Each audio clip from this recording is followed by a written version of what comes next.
fire. Highlander began its principal photography earlier this year. Harry Potter's coming back in the form of a TV show this Christmas. Even Alien got its TV show not too long ago, and I can keep naming more and more of these IPs that are getting remade, rebooted. Naturally, this trend brings to mind those countless TV shows from the past that ended before their time, mostly because they were ahead of their time, and sometimes because the executives made poor decisions. I mean, think of shows like Babylon 5 or Misfits, even Sarah Connor Chronicles for that matter. These sci-fi TV shows deserved more love and respect than what they received. But more importantly, they need today's technology to reach their full potential. And that's exactly what I'm going to discuss in this video. The 12 perfect sci-fi TV shows that desperately need reboots. Let's begin, shall we?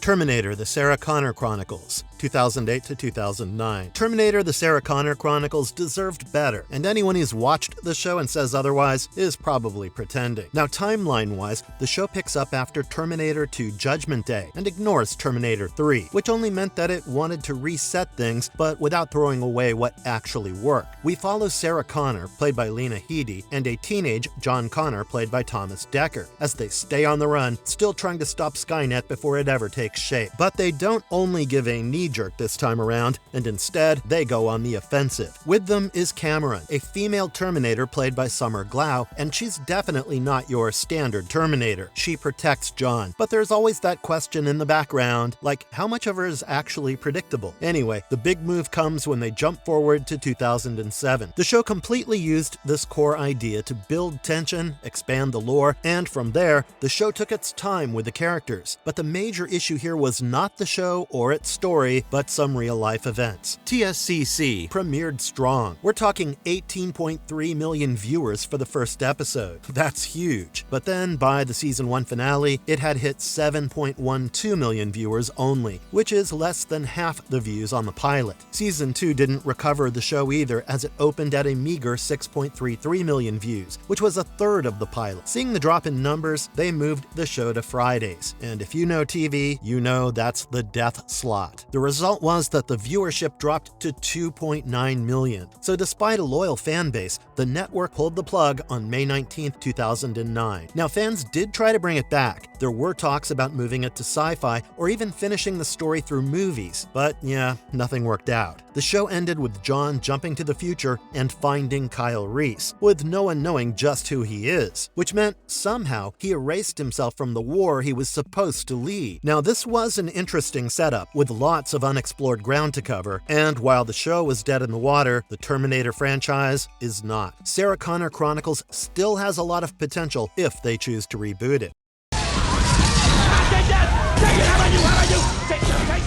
Babylon 5, 1994 to 1998. If you get into Babylon 5, you really get into it. At its core, the show was a space opera set between 2257 and 2262 on a massive space station called Babylon 5. Earth has one unified government. Humanity is figured out faster than light travel through jump gates, and the station acts as a diplomatic hub. But underneath all that diplomacy, there's a brewing conflict between two ancient forces, the Shadows and the Vorlons. And caught right in the middle is Captain John Sheridan and his crew, trying to keep things from falling apart while everything around them moves toward war. Now, if that setup feels familiar to a few of you, that's precisely because Babylon 5 was somewhat inspired by Battlestar Galactica, the 1978 show, which was then reimagined in 2004. Anyway, what made this show different is how it told its story. Instead of random weekly adventures, this was one long narrative, planned from the start to run 5 seasons. Creator Michael Straczynski treated it like a novel with a clear beginning, middle, and end. He even wrote 92 out of 110 episodes, including entire seasons on his own. We don't get to see that level of control very often. Contrary to what many believe, the show ended the way it was meant to. But hey, despite that, the show still feels like something that needs another shot. Why? Because the ideas still hold up. Long-form storytelling, political tension, character arcs that actually go somewhere. there. This is stuff modern TV thrives on now. Back then, it was ahead of its time. Today, it would really fit in. There was talk of a reboot at the CW, which means that there's still demand and a fan following, but the updates have been inconsistent, and the situation feels uncertain again. And that's the frustrating part. All that you and I can do is wait and hope.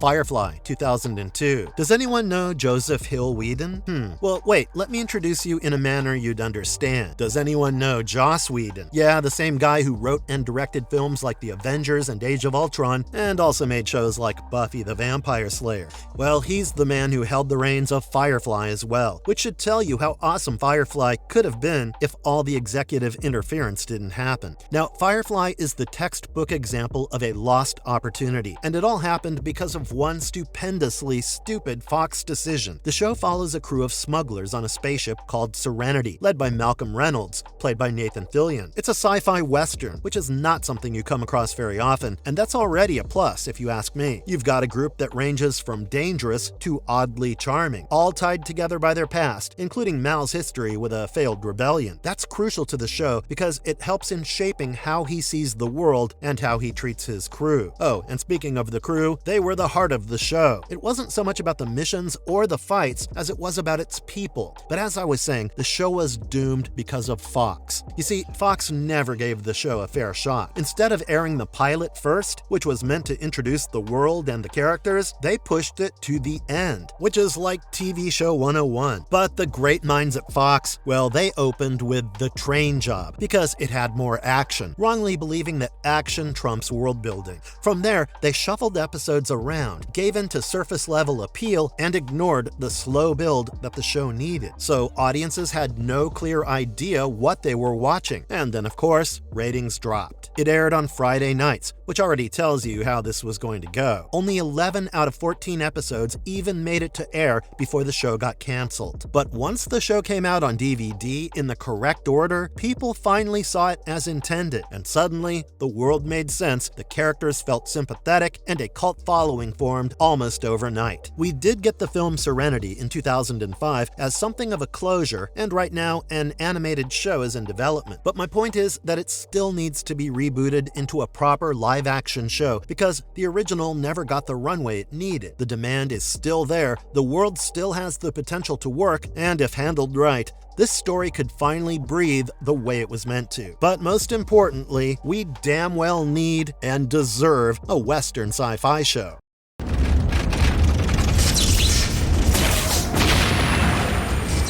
Space Above and Beyond, 1995 to 1996. In this one, we're in the near future. Humanity has figured out how to travel across the galaxy through stable wormholes, and naturally, we start colonizing. Because we're humans after all. Nothing satisfies our hunger. But then one of those colonies runs into a hostile alien race called the Chigs, and that's it. War begins. The focus stays on the 58th Squadron, the Wild Cards, a group of space aviators who are stuck in the middle of this long, brutal conflict where the Chigs often have the upper hand. Anyway, that tone is what made the show work. It didn't try to glamorize things, it gave you soldiers, pressure, and a war that doesn't seem to end. On top of that, it had a larger plan. The creators wanted a 5-year arc, so this wasn't meant to be a one-season story. But yeah, unfortunately, they didn't get what they wanted. The show aired on Fox in 1995, and while it pulled in a loyal fan base, it didn't bring in enough viewers overall. Now add to that a Sunday 7 p.m. time slot, where it had to compete with family-friendly programming and 60 Minutes, which is basically a ratings wall. Furthermore, the show cost around $5 million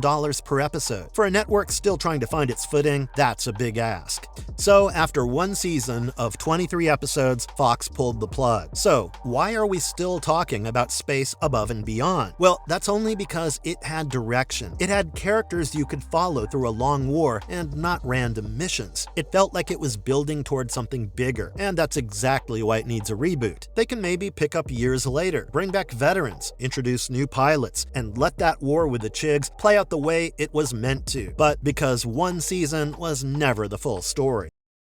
Dark Angel, 2000 to 2002. James Cameron's Dark Angel was set in a dystopian 2019 Seattle, which became so after an electromagnetic pulse wiped out communication systems across the US. In that world, we follow Max Guevara, a genetically engineered super soldier who escaped from a secret government facility called Manticore as a kid. But Manticore built assassins out of children, and now it wants its assets back. So Max spends her life doing two things at once. She tries to stay hidden, and at the same time, she looks for her fellow escapees, the X-5s, who got scattered after they broke out. You've got someone who wants a normal life, but can't ever fully embrace it. And the show worked because of the lead. Jessica Alba's Max fit right into that line of strong Cameron characters. There's a clear connection to figures like Sarah Connor. Furthermore, the tone was equal parts cyberpunk ideas and personal stakes. You can see influences from things like Blade Runner and even older ideas like Frankenstein through the way Max is treated as something created rather than born. Add to that the timing around Y2K fears, and this made the show grounded in that time's reality. But there's always a but with these shows. The show balanced standalone stories with a larger arc around Manticore and averaged about 10.4 million viewers. However, Season 2 could not gather the required number of viewers to keep the show alive. Yet, Dark Angel totally deserves a reboot because the ideas were never really the problem. The timing was. A show like this, with long arcs and layered world building, fits much better in today's TV landscape, especially in the post-Game of Thrones era. Back then, it asked too much from weekly audiences. So maybe now, it would survive the test and even excel. Is it too much to ask for James Cameron to develop the show once again, please? Quantum Leap, 1989 to 1993. In here, we follow Dr. Sam Beckett, a physicist working on a government-funded time travel project. Funding is about to get pulled, so he takes a risk and tests it himself. Small miscalculation, and suddenly he's thrown back in time, but not as himself. He basically lands inside other people's bodies with partial memory, and the only one who can see him as he really is his friend Al, who appears as a hologram. The rule is simple: fix what went wrong in that person's life, or you don't move on. So yeah, once again, the show's format is what makes the show interesting. I mean, each episode has a clear goal, but the bigger hook is Sam's journey back home, and the show remained surface level. It dove deep into history, social issues, and character moments, but it did all that without ever losing that sci-fi vibe. The show ran for 5 seasons from 1989 to 1993, and it had a strong fan base. I'm talking organized fans who pushed hard to keep it alive when ratings dipped. They even ran campaigns to save it, but by Season 5, viewership dropped again, and this time, NBC pulled the plug. Sadly, the finale was written without knowing if the show would continue, so it leaves things open. Sam chooses to keep leaping, helping people, and never returns home. So technically, he's still out there. Quantum Leap balanced everything: sci-fi, character work, and real-world issues, all carried by the chemistry between Sam and Al, and the show felt kinda personal even when the stakes were big. I think the show's concept is pretty cool and worthy of a reboot, even if it's an animated one. It'll kinda be like Highlander, where you get to see different eras in history, their people, and how our guy deals with those situations.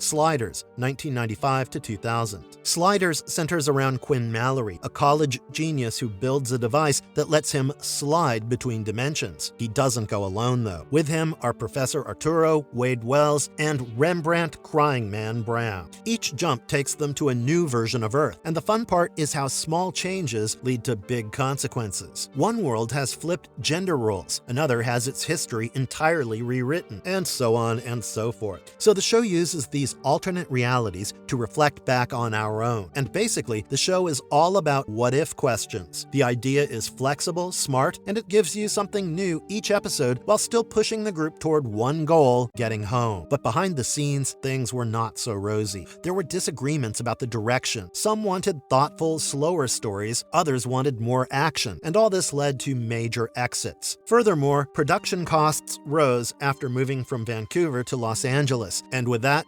necessary but undesirable changes followed. On top of that, episodes aired out of order, which created confusion among viewers. Fox canceled the show after season 3, but then Sci-Fi picked it up for 2 more seasons, which again led to tonal changes. The story moved toward a larger arc with the Cro-Mags, a hostile species trying to conquer the multiverse. And although the scale grew, in doing that, the show lost some of the grounded feel from earlier seasons. I mostly want it rebooted because the concept had no limits. You could explore anything through alternate worlds, and at its best, it made those what-if ideas intriguing. And if you think about it, the idea will still work. In fact, today's audience already loves multiverse storytelling thanks to the MCU and DCU, so with the right focus, this could finally reach its full potential.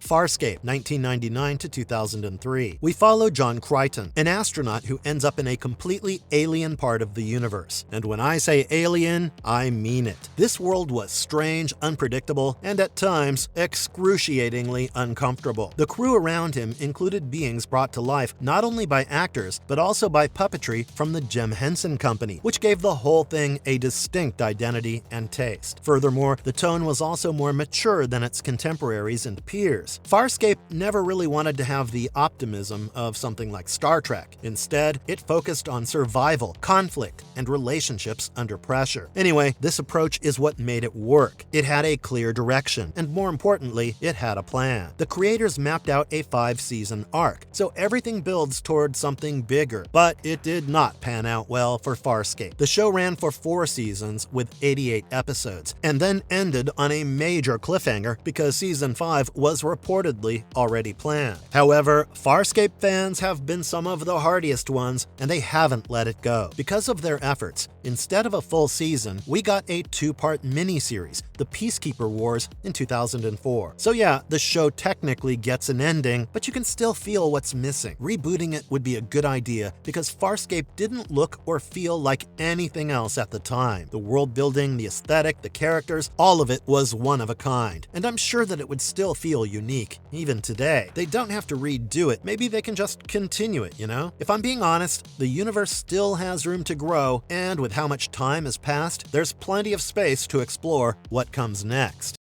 Lost, 2004 to 2010. We start with a plane crash. Oceanic 815 goes down, and a group of survivors end up on a remote island. Now, what the show actually does with that setup is the biggest contributing factor behind its cult following and massive success. The island isn't simply a backdrop, it's an active force in itself. You see, Lost and Amazon Prime's From feel like 2 species from the same genus. They share the basic DNA, but differ in the details. In fact, even the executive producers Jack Bender and Jeff Pinkner, known for Lost, brought their experience to From. So if you liked one, you're bound to like the other. Anyway, the reason why these shows, especially Lost, did so well and built a cult following is the structure. A large ensemble cast, each with their own story, and all of it tied to a place that feels alive. And the show explored themes like fate, choice, and identity without spelling everything out for you. It trusted the audience to stay with it. Unlike most shows in this space, Lost actually reached an ending after 6 seasons. But then the ending didn't satisfy everyone. It wrapped up the core journey, yet left a lot of threads open. Questions about the island, its past, and several characters never get complete answers. And that brings us to why it still holds up. It created a format others tried to follow, but none quite matched. Shows like Flash Forward or Manifest had the same mix of mystery and character,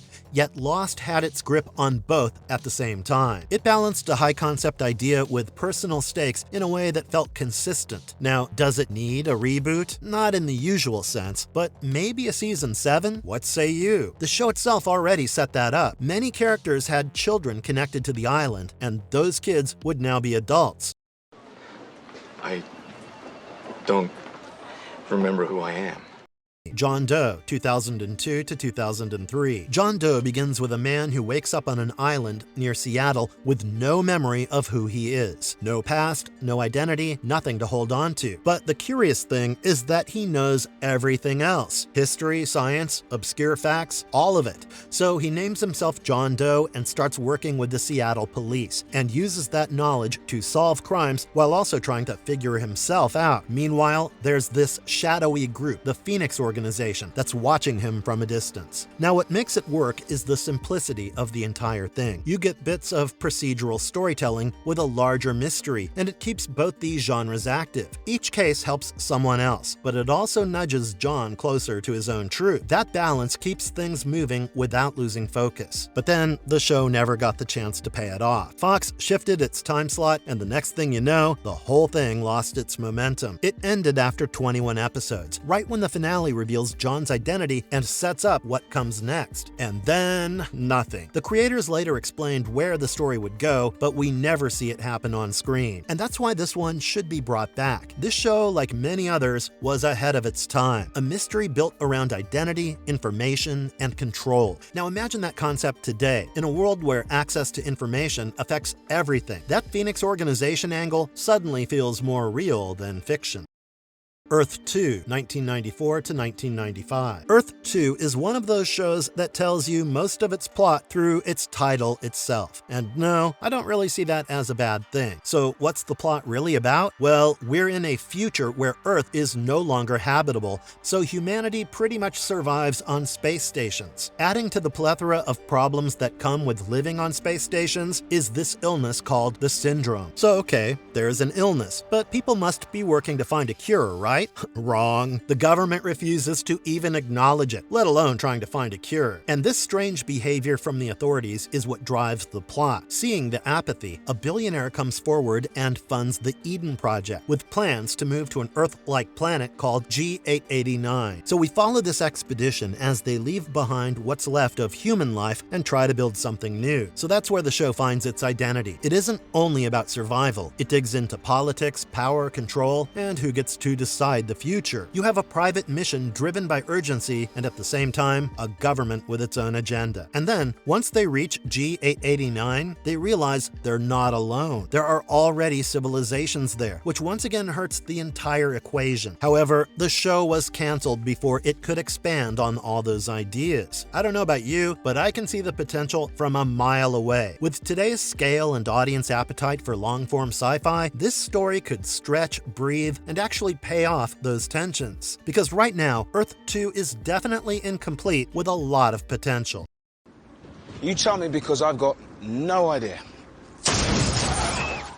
Misfits, 2009 to 2013. In Misfits, we have a group of young offenders, all on probation, who get caught in a strange storm and end up with superpowers. Now, you'd expect a hero arc from there, but that's not quite the case here, and you don't need to be a Batman to figure out why. The simple answer is that these kids are not heroes. They're reckless, selfish at times, and still figuring themselves out. Over time, though, they transform. They don't suddenly become noble, but they do start protecting their area from others who misuse similar powers. Anyway, this mix of low-stakes beginnings and strange abilities made the show worth people's time, even if the powers weren't always impressive. Actually, some of their powers were pretty absurd, and some seemed to be dangerous in unexpected ways. There's even a case where someone can manipulate dairy, which sounds ridiculous until you see what that actually means. The show kept pushing ideas like that, and more often than not, it hit the bullseye. So what happened to it? Well, 5 seasons, but the 5th season was no way close to the tone and style of the first one. Even though the writing continued to be human-centric, the later seasons lost some degree of consistency, and then most of the cast members left. But I guess the only reason why I included Misfits in this list is its ability to show you the human side of not-so-nice guys and gals and what they do when they become more than what they were the previous day. Even when they act like complete idiots, you still connect with them, and that's rare. So yeah, bring it back for the same reason. I mean, this kind of grounded, messed up take on superpowers is perfect for today. Take The Boys, for example. This one could be a milder version of that hit Amazon series, right? But tell me, what do you think? So yeah, that was all in this one, guys. Stay safe and have a good one.